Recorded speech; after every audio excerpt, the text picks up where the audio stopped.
Assalamualaikum warahmatullahi wabarakatuh.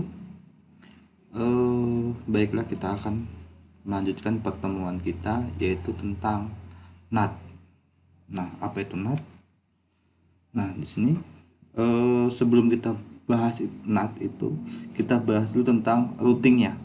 Nah, routing ini sebenarnya udah kita cobakan kemarin, yang menghubungkan satu atau dua PC dan menggunakan beberapa PC. Itu juga disebut dengan routing. Nah, jadi routing itu adalah proses pengiriman data atau informasi dengan meneruskan paket data yang dikirim dari satu jaringan ke jaringan lainnya.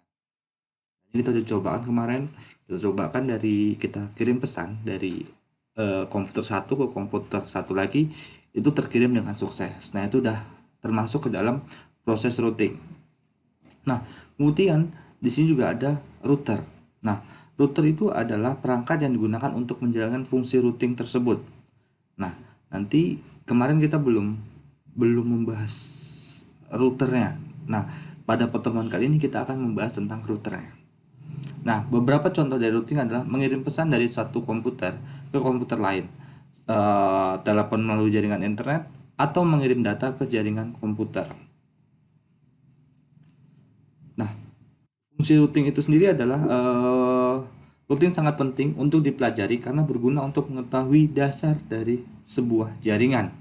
Dengan mempelajari routing, Anda bisa mengkonfigurasikan dua buah router atau lebih agar bisa saling terhubung dan mengirim pesan eh, pengantar satu dengan lainnya.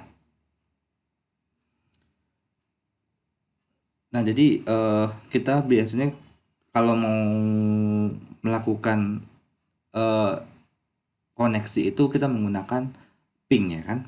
Nah, kita bisa nggak ping ke Google? Kalau misalkan kita udah terhubung ke internet, bisa saja akan terjadi. Kemudian kita bisa nggak eh ngeping alamatnya Unri? Bisa aja kan, karena kita udah terkonfigurasi. Walaupun beda IP-nya, di Unri itu misalkan kita anggap universitasriau.ac.id, sementara di STI adalah STIE, kita contohkan aja nih ya, STIE mahaputra.ac.id gitu misalkan. Nah, itu bisa saling terhubung kliennya gitu, walaupun beda jaringannya gitu. Jadi nanti fungsi NAT itu adalah memperkenalkan IP yang dari luar gitu. Dengan proses routing, sebuah komputer bisa menyampaikan pesan dan mengirim data secara tepat ke komputer lain yang jaraknya jauh. Ya, seperti tadi, misalkan dari STIE ke Unri atau dari STIE ke berbagai negara, itu bisa semuanya. Oke, nah ini adalah NAT. Nah, NAT itu adalah kepanjangan dari Network Address Translation, atau dia mentranslatekan IP yang dari luar gitu, agar kita bisa terhubung gitu ke internet. Nah, NAT ini merupakan sebuah sistem untuk menggabungkan lebih dari satu komputer untuk dihubungkan ke dalam jaringan internet hanya dengan menggunakan sebuah alamat IP. Nah, jadi biasanya kalau kita mau terhubung dengan internet, kita harus punya yang namanya IP public. Nah, IP itu nggak saya jelaskan lagi kan, kita udah belajar dari awal sampai akhir itu tentang IP aja gitu ya. Nah, eh jadi IP, misalkan kalian punya yang namanya IP public yang dikasih sama ISP, atau lebih enaknya itu adalah eh ini IndiHome. IndiHome itu pasti dia mengasih satu IP, kemudian IP ini nantinya akan dihubungkan ke satu perangkat, yaitu router tadi atau bridge namanya. Nah, dari bridge itu atau router nanti biasanya kalau di IndiHome itu kita pakai bridge biasanya.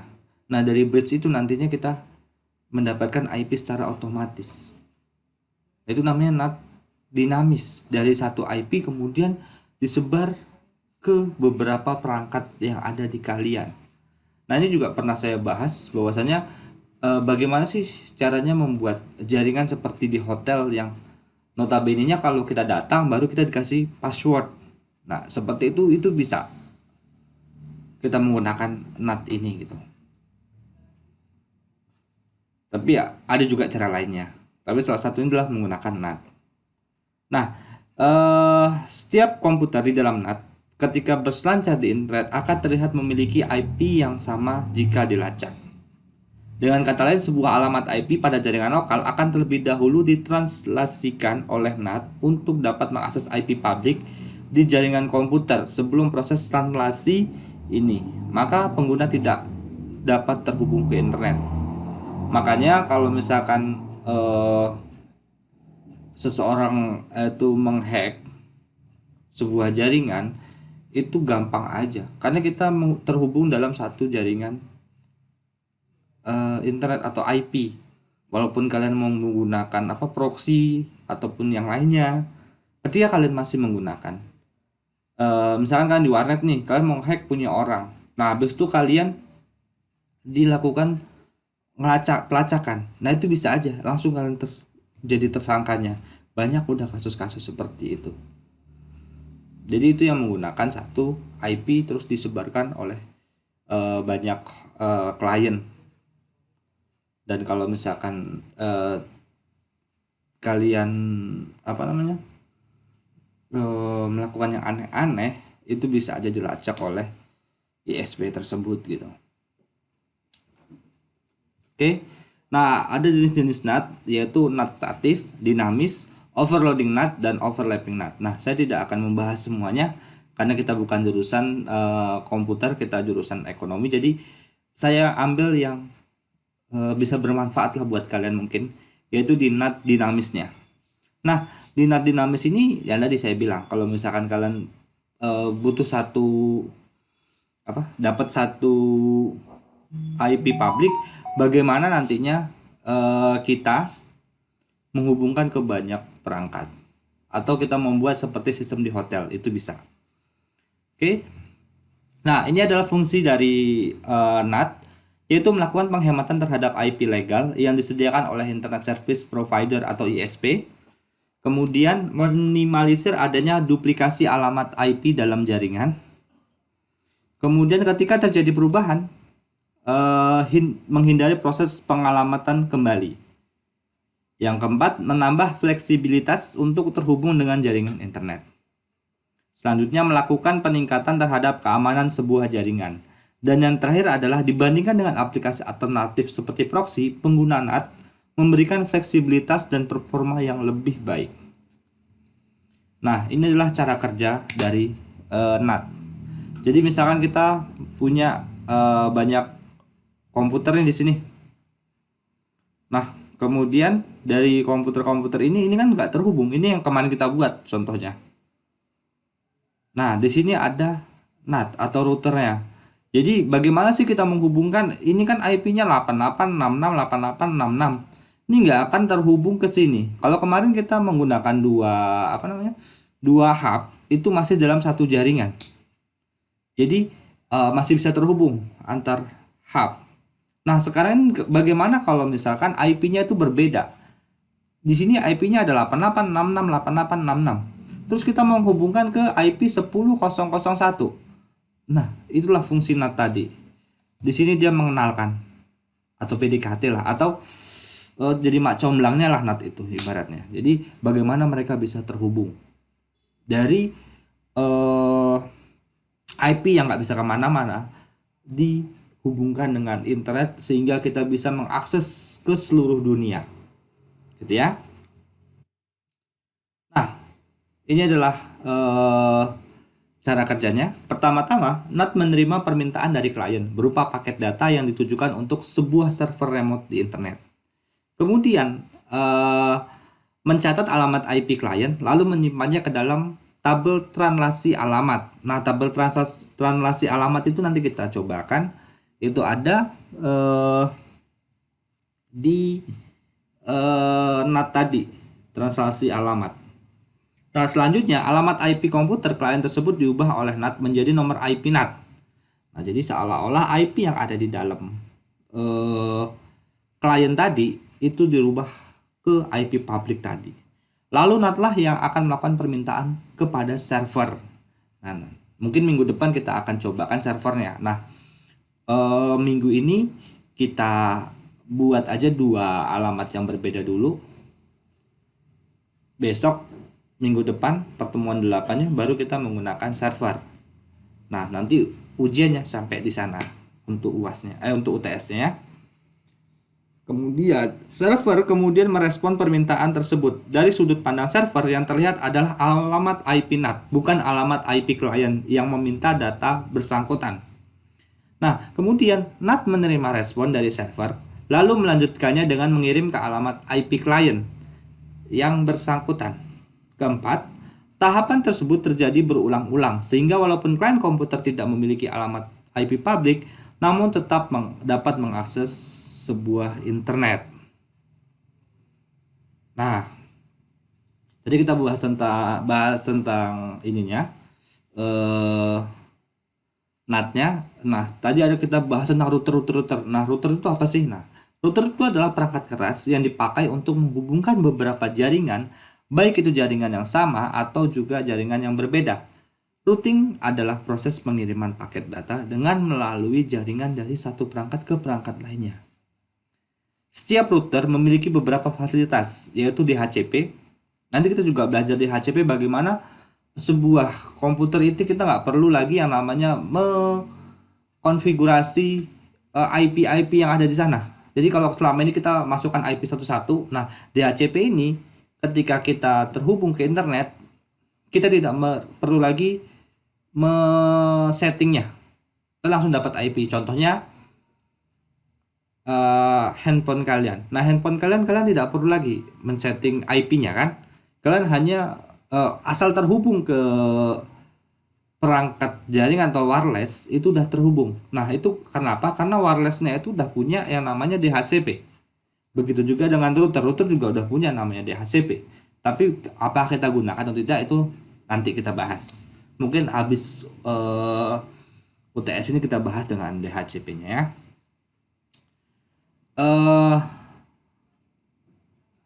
Selain DHCP, router juga memiliki fasilitas NAT.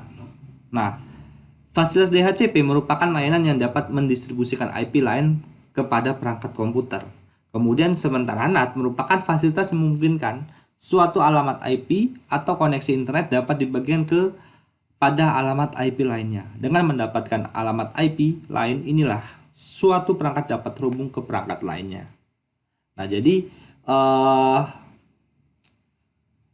keduanya ini sangat berkaitan erat kalau misalkan kita ingin membuat jaringan internet. Jadi bagaimana orang-orang itu nyaman dapat internet, dapat IP-nya seperti apa. Nah, ini kita belajar cara membuat orang itu dapat nyaman menggunakan fasilitas internet itu seperti apa sih? Ya inilah caranya gitu. Jadi banyak caranya gitu. Jadi orang-orang tinggal menikmati, kita yang kerja di belakang layar gitu.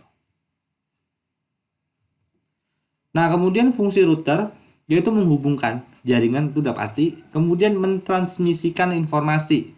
Nah, fungsi router yang kedua adalah mentransmisikan informasi. Fungsi lain router adalah untuk mentransmisikan informasi atau data dari suatu jaringan menuju jaringan yang lain, di mana sistem kerjanya mirip seperti jembatan jaringan atau bridge. Nah, bridge ini nanti kita bahas lagi lah. Sebenarnya hampir sama tapi berbeda gitu. Nah, kemudian menghubungkan jaringan ke DSL.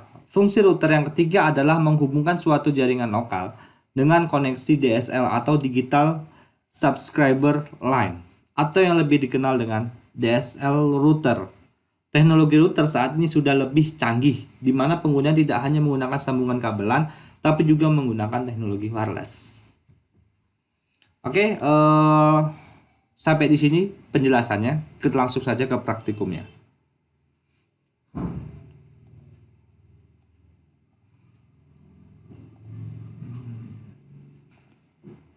Oke, tadi saya sudah membuat ya jaringan yang menggunakan router ini, tapi baru menggunakan satu router.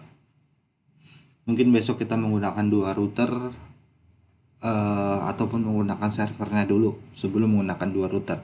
Tapi yang jelas di sini adalah kita menghubungkan dua IP yang berbeda.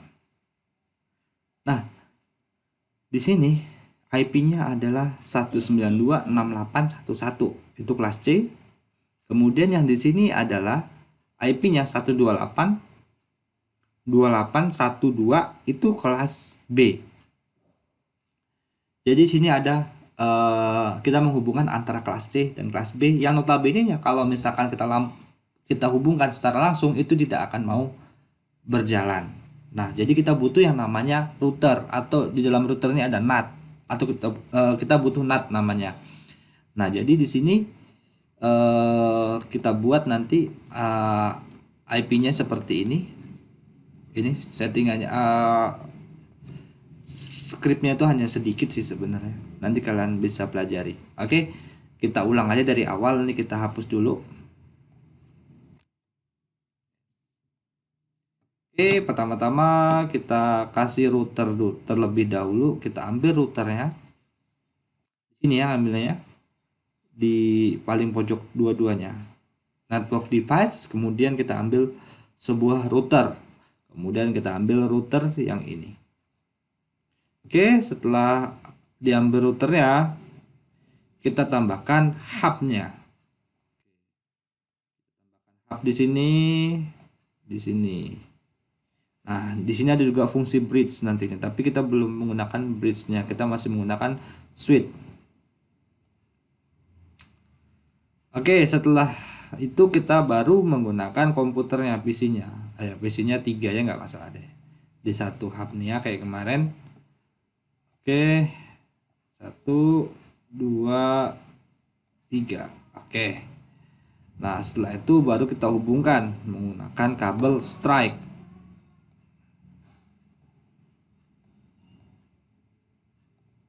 Oke.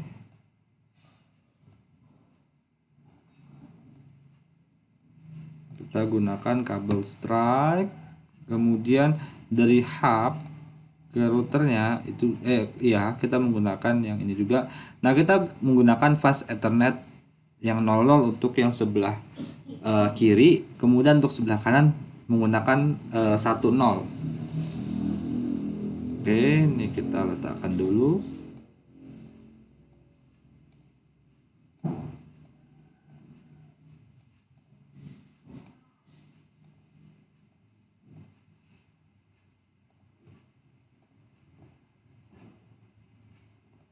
Oke, dia sudah terhubung seluruhnya. Kemudian di sini kita menggunakan masih sama yang seperti kemarin. Kita buat 192 168 12 karena satunya nanti buat routernya ya. Oke, di sini kita buat gateway-nya karena kita udah punya yang namanya router. Jadi di sini kita letakkan alamatnya yang 11.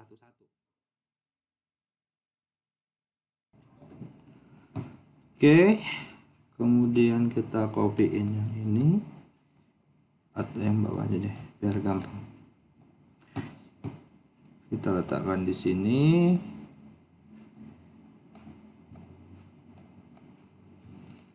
Dua, tiga, sorry.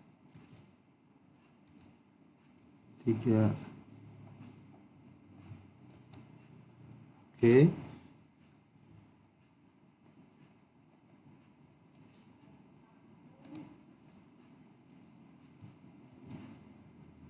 4, 1. Oke. Nah, ini sudah terhubung. Kita cobakan dulu. 1 ke 1. Oke, sudah sukses. Kemudian kita cobakan lagi. Yang di sini kita menggunakan IP yang berbeda. Kita menggunakan 128.2.1 atau 11 aja lah biar gampang. Sorry, 12. kelas B dan 1. Oke. Oke, kemudian yang ini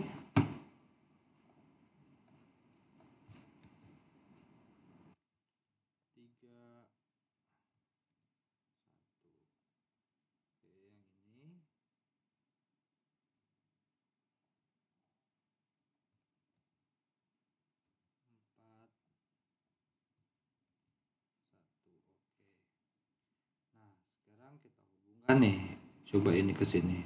Oke, dia terhubung. Tapi kita coba kan ini dari sini ke sini. Fail. Karena apa? Karena kita belum mengatur NAT-nya di sini. Oke. Sekarang kita atur. Oke, ini tadi fail ya, dari sini ke sini. Oke, kita coba buat atur NAT-nya. Ambil yang sel ini. Nah, kemudian ini kita klik N aja, ketikkan N. Nah, kemudian untuk ininya tadi saya sudah membuat juga ini untuk contekannya. Nah, sebelum kita mulai, kita lakukan dulu enable dulu, enable. Nah, bedanya adalah kalau sebelum di enable kan itu akan ada tanda kurung siku. Tapi ketika udah di enable kan itu tandanya menjadi tanda pagar atau crash namanya. Nah, oke. Nah, kita coba dulu yang namanya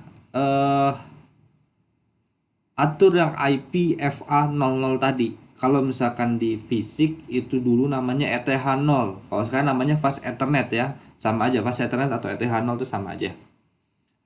Nah, kita lakukan tadi di 00 tadi kita buat yang 192, 168, 11. 12 sampai 4 tadi kita buat ya. Nah, sekarang kita buat di sininya adalah yang 11 di routernya.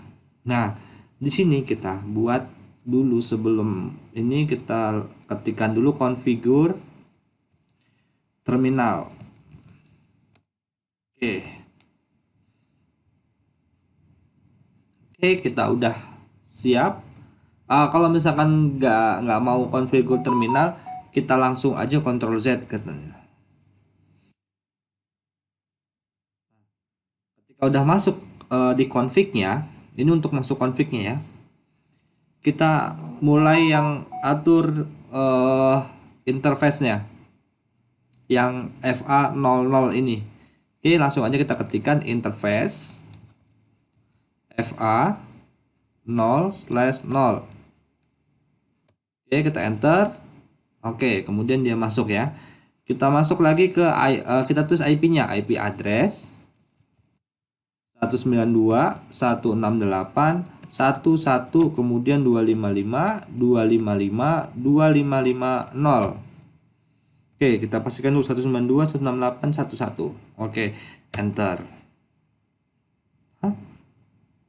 Oh iya, ada kesalahan sedikit. D-nya.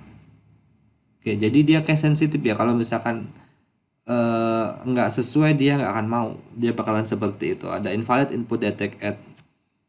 Ada kesalahan katanya. Oke, nah ini dia. Udah masuk IP-nya. Kemudian kalau udah masuk gimana cara aktifinnya? Kita masukin ya no SH. Ini adalah untuk mengaktifkan bahwasannya Ethernet ini memiliki IP 192.168.11. Oke. Oke, kemudian setelah selesai kita atur lagi yang di FA10-nya atau Ethernet satunya. Nah, sama aja caranya. Ini kita klik ke atas aja. Kemudian kita buat 128 128 28 1 2 21 21 tadi ya. 21 ini 0 21 tadi ya. Saya pun lupa juga tadi. Nanti kita lihat. Oke, kemudian sudah kita atur, baru kita buat no SH. Oke.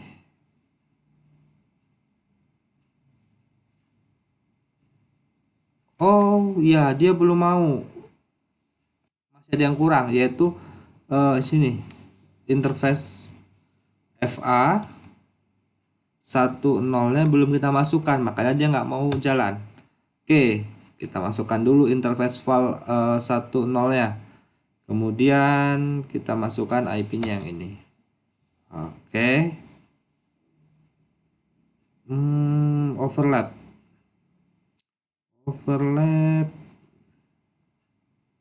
Oh, dia udah punya. Oke, berarti kita atur dulu yang di 00 ya. Oke. Kita eh, buat lagi tadi di nanti di ini aja ya. Oke, kita mulai dari ulang aja. Kita ulang dari awal. Oh, di sini berarti nggak mau menggunakan clear. Oke, ini kita ulang dari awal lagi ya. Ini kita mulai dari internet FA00, kemudian masukkan IP-nya yang 192.255, masukkan. Oke, di sini katanya masih error juga. Oh ya, astagfirullah. Di sini. Oke. Setelah itu baru no SH.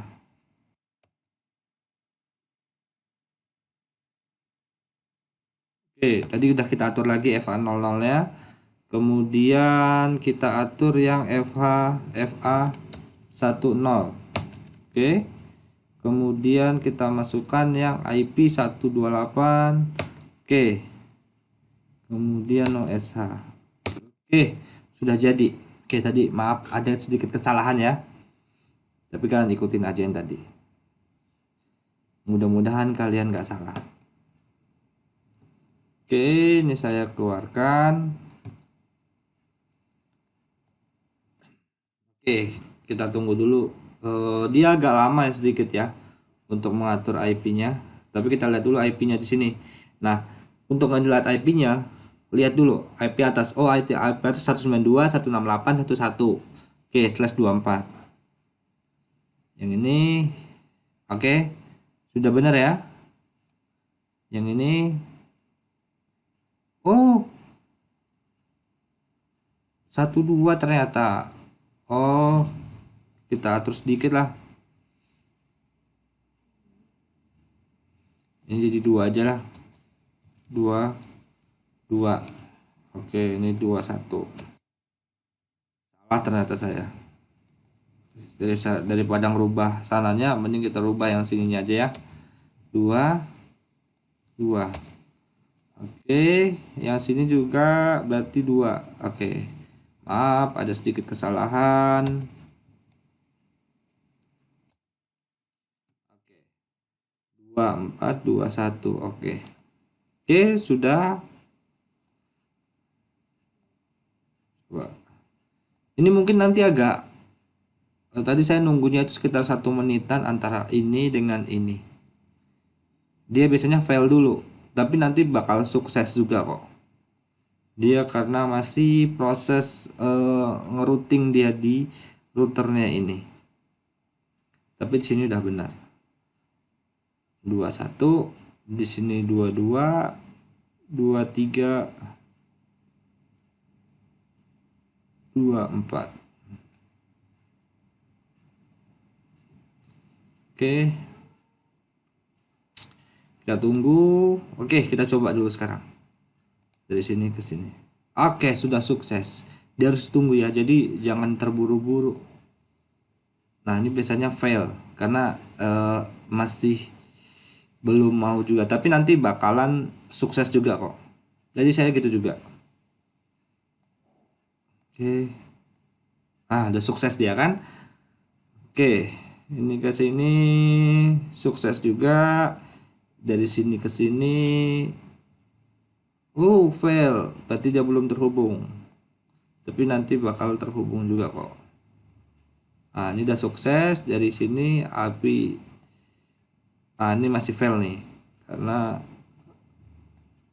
ada sukses. Tadi ini kesini file kan, dia harus dicoba 2 kali sepertinya baru dia mau sukses.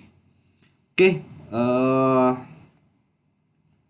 jadi inilah untuk membedakan IP itu kita butuh yang namanya NAT. Nah mungkin kali ini kita hanya membuat misalkan gedung, misalkan sebelah sini adalah gedung utama misalkan, di sini gedung cabang. Nah dia memiliki 2 IP yang berbeda. Nah dia menggunakan router ini. Nah nanti mungkin minggu depan kita akan cobakan ada satu servernya gitu ya. Oke, sampai di sini pertemuan kita. Jika ada yang ingin ditanyakan, saya persilahkan di kolom komentar, dan mohon maaf ini waktu liburnya agak terganggu. Kalian harus mengerjakan sebuah tugas juga. Nah tugasnya yaitu membuat, di sini saya catat. Oke, tugas pertemuan 7. Buatlah NAT, jaringan NAT. Saya buat jaringan NAT dengan menggunakan 2 kelas IP yang berbeda. Nah, saya buat di sini FA 00 nya itu menggunakan 129 lah, 129 911. FA 10 nya 192 168 10 1. Oke, ini adalah IP-nya. Nah, ini dikerjakan mandiri dengan membuat video. Di videonya itu saya pengennya di sini nanti. Oke, di sini saya buat pengaturan dulu. Aturan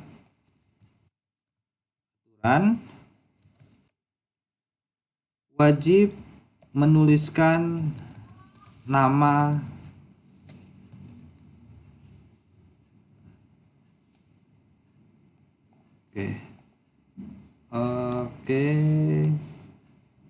wajib menuliskan nama di pojok ini ya. Menuliskan nama, wajib menuliskan seperti ini formatnya, name, nama, kelas.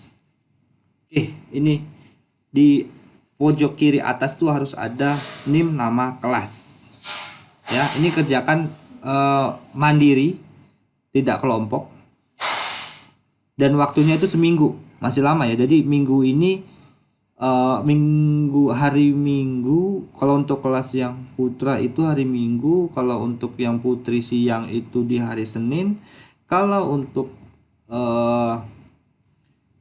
yang putra maupun putri yang di kelas malam itu hari Rabu ya, paling lambat. Oke, saya akhiri pertemuan kita pada hari ini. Saya ucapkan terima kasih dan mohon maaf jika ada kesalahan, dan jika ada yang ingin tanyakan, kalian bisa tanyakan di WhatsApp grup atau japri ke saya. Oke, sekian. Assalamualaikum warahmatullahi wabarakatuh.